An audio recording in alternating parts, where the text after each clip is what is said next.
Hello and welcome. We're going to be enrolling our City of Durham general billing account. And to do so, we'll need our account number as well as our mailing address zip code. Once we have that from the landing page, we'll use the Enroll button. We'll input what our account number is, along with that mailing address zip code.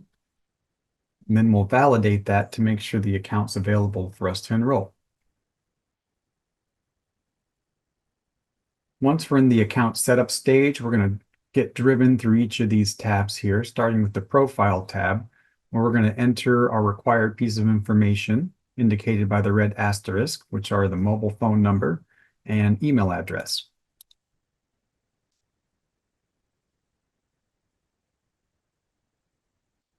On the next tab, we'll pick our username or our login ID and input our password. The password must be as strong as is required based upon the descriptions here. And if it's not, we'll let you know. Next up are the terms of service, which we can open in a new window and read. And if we agree to, we'll check the box and proceed to the payment accounts. From the payment accounts tab, we'll go ahead and select how we would like to receive our bills. With paperless billing selected, we would get a new bill notification email, but not get a printed bill in the mail. If we needed that printed bill, we would select paper statements. We could still get a new bill notification if we have paper statements selected. At this time, we could also add a payment method to be available when we make payments against this account. If you didn't want to do that now, you can use the Add Later button. Otherwise, you can select the type of account you'd like to add, and it'll be available for us once we log in.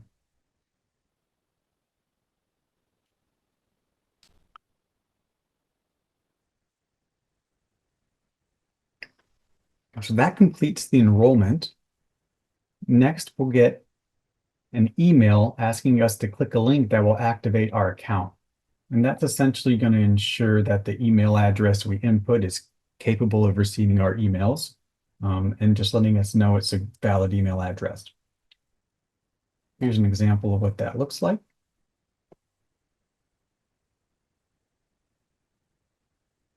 And that's the button I have to click that will activate my account. Once activated, we are free to log in.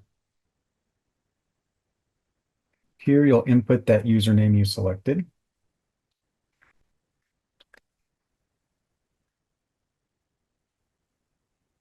And we'll log in.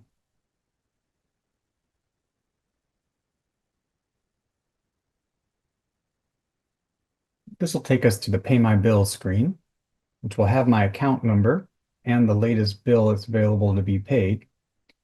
And if I check that box here, it'll update my payment summary to the balance of that bill. If I wanted to adjust my payment amount, I could use this field here. Because I added my bank account during the enrollment process, it's available for me already. If I wanted to use a different payment method though, I could just use the Enter button here and select the type of payment method I'd like to input. Pay date can be adjusted if you'd like to make a future dated payment. So if I wanted this to actually be paid not until next week, for example, I would just use the pay date toggle.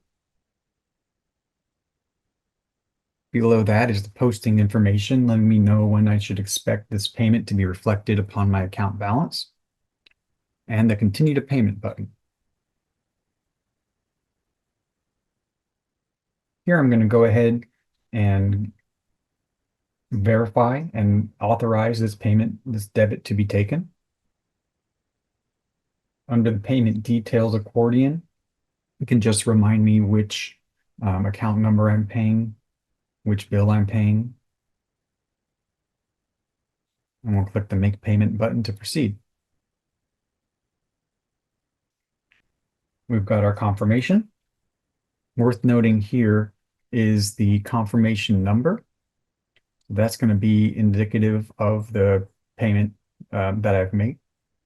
I also see that with Durham General Billing, and because I used ACH, there is a 33-cent service fee that also came through as a transaction.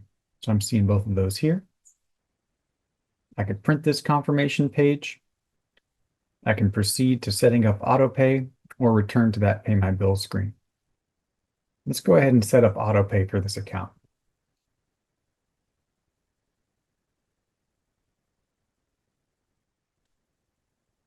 So there's two ways to get to the automatic payment setup screen, one of which is through that payment completion screen, but it's also available to us here right at the top. So as you sign in and you see that AutoPay button, it'll take you to the same place.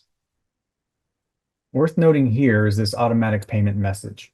So this is saying that automatic payments will be drafted on the due date starting with the next billing cycle. You are responsible for paying any outstanding balance on the current billing cycle. And what that means is for the bill already present, if I hadn't made a payment and instead I just set up AutoPay, AutoPay would not pull on this bill's due date. AutoPay starts with the next bill that gets loaded to the system, so I should make a payment against the bill that's already present. To continue setting this up, we'll just click the Create New Automatic Payment button. I can give it a name, the account, which I would like to pay. Next, I can pick when I'd like that to pull on the due date of the bill or a day of the month. It's going to go ahead and take my account balance, so the amount due will be my payment amount. And this AutoPay setup will persist until I stop that payment setup by canceling it. If I'd like a reminder before that payment gets pulled, I can check that box and toggle how many days before I would like that. We'll hit continue there. So we've selected the account that we want to use in AutoPay. Now we have to indicate which actual payment method is going to be used when that AutoPay date arises. And in this case, I have my bank account pre-selected as it's the one I have on file. If I would like to add another one, I could use the add button here.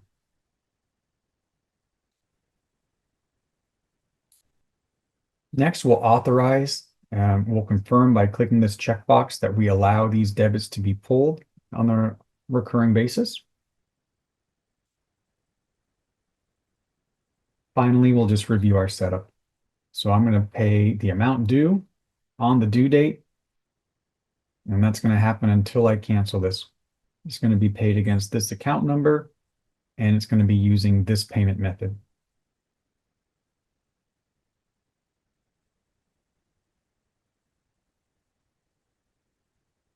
So now when we're at the AutoPay screen, we can see this already existing one. And now instead of creating, we can review, edit, or delete. Okay, in this section, we're going to talk through the process of making a one-time payment against your Durham utility billing account. From the landing page, you'd click the Make a One-Time Payment button, and it'll show this tab here. And we're going to need our account number and our mailing address zip code to validate and pull up the details of that account. And then you just have to click the Make a One-Time Payment button. It's going to take you to a screen that looks similar to what's available as the enrolled user with a little less functionality.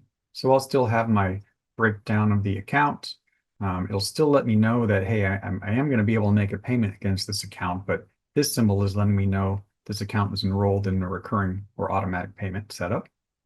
I do not see my stored payment method, even though I'm using the same account. So making a one-time payment, performing a payment this way does not let me see the same things as the enrolled user. It doesn't let me use their stored payment information. So I'll be having to put this in fresh. Steps are the same though. I'll choose the invoice I want to pay. It'll update my total. I could change that total if I want.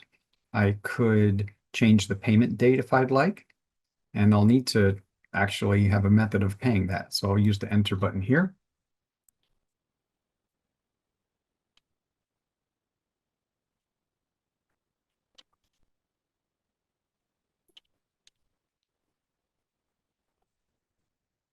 enter that account. Okay, so I've got a payment method, I've got a pay date, and I've got an amount, so I can proceed with making a payment. Since I'm doing a one-time payment, and I'm not an enrolled user, it doesn't already know my email address or phone number, but for contact, it could be helpful to input this. Have the ability to change my payment method if I actually wanted to put it against a card or something like this. And again, updating that payment date. Got the same posting information as well as the authorization to have this debit occur. And downstairs, the payment details are the same, or it's reminding me which account I'm paying and which bill exactly. I've already made a payment on this account. In fact, I did that to demonstrate the enrolled user just previously. Well, this is letting me know that there's another payment on this account already. So that's a good alert, but it is something I can click through should I choose to. It's also letting me know that AutoPay is set up against this account and just making sure I want to make this payment. So even though it's a one-time payment, if this account is enrolled and is set up for AutoPay or has had a recent payment, it'll still give me these alerts to make sure that I want to proceed, and I can proceed should I choose to. For the payment confirmation, again, important to note is the confirmation number that's unique to this transaction. So should you have any questions, you can reference that and they'll be able to find exactly what transaction you're talking about. Not too much else I can do as an enrolled user. So after making my payment, my options are to return to the pay my bills or log out. But just a reminder, even as a one-time payer, I could still use that magnifying glass to see the PDF image of the bill and download that should I need to. Only options for me here are exit. And that'll take me back to the main screen.